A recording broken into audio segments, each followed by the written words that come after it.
Hi, so continuing on here with canning day. When it's canning day, I like to can a lot of things.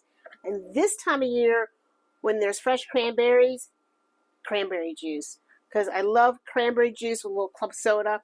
It's such a refreshing thing to have. Now, these are two of the normal size 12-ounce bag of cranberries.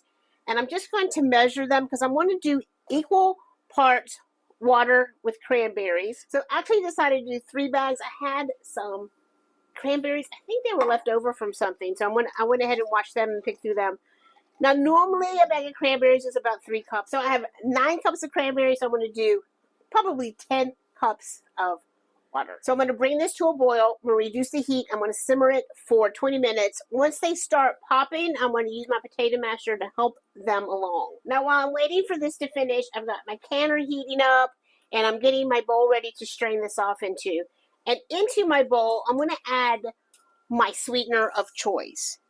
Now, you definitely got to have something sweet here. Cranberries, they are, they're pretty tart. I am going with some honey, and for this amount, I'm doing a whole cup of honey. Now, you can kind of do this and add a little bit and taste and add a little bit and taste. You can do your maple syrup. You can do your agave. You can do your pure cane sugar. Whatever kind of sweetener you want to use, if it's your monk fruit, whatever it is, coconut sugar, you can use it here.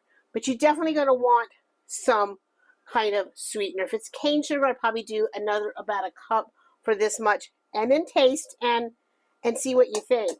Now, you do not have to can this. If you want to make this for like a holiday party for your punch, you can do that. Just to have in the fridge to have some nice cocktails with, or just, again, I like it with just club sodas. We'll squeeze a lime. And I'm just going to have some cheesecloth. I've got my flour sack towel here. And as soon as my timer goes off, then we're going to strain. Look at that color. Isn't it gorgeous?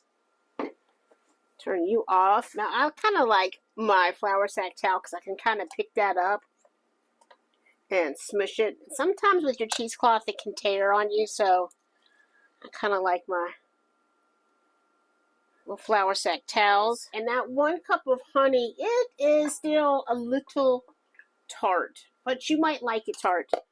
I'm just going to add a little pure cane sugar here, just to kind of take that bitter edge off of it. But again, this is yours. You do you. I'm going to get it in my jars. I got my jars hot. I've got my backup water hot. I got my canning lids ready to go. Now, some people do their cranberry juice where they do the jars, and they put a little sugar in the jar, and they put the cranberries in the jar, they put their water in the jar, and then they can it with the whole cranberries in there, and then I guess you just strain it afterwards. This is just how I like to do mine. All right, so I've got 4 jars already processed, and I've got 3 more to do. So I've got them all nice and warm. They've been sitting down there in my hot water, and I'm going to fill your jars up, leave a good ½ inch of headspace.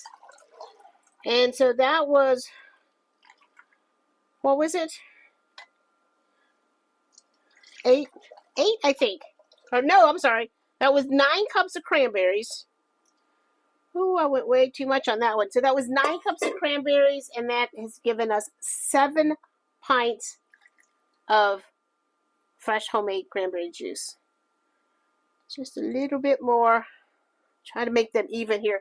And then I'm going to, with a clean towel and a little white vinegar, I'm just going to clean my edges. And this just helps ensure that you have a nice, tight seal.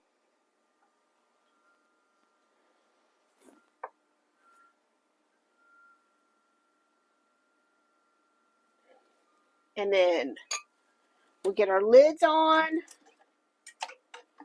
And I'm going to tell you that I'm struggling. I'm going to tell you that if you are buying new lids, get a good name brand lid. Don't go and like get the lids from the dollar store or something like that that have no name brands, because the chances of them losing their seal are great. So it's worth it to buy a real good brand. And then just finger tight on your lids or your rings. You don't want to do this really tight. Just finger tight on your lids. And you don't need a special canner. This is just a rack that I put in the bottom of this pot that I use this pot for so many things. It's so versatile. And then you just want to make sure that you have at least an inch of water above them.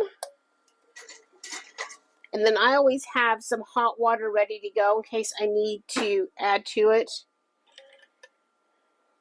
And once this comes up to a boil, I'm going to set my timer and process these for 15 minutes. So I don't know if you've ever bought like the cranberry juice in those glass jars that have no sweetener to them. You know, there's just cranberry juice, like the ingredient is cranberry. They are so bitter, but they're also really super expensive. So that's why this time of the year when cranberries are fresh, I'm always going to put up some fresh cranberry juice because I'll use this all year long. So thanks for being here for canning day. So far we've done pineapples and cranberries, and pears are coming up next. Bye y'all. I'll see you later.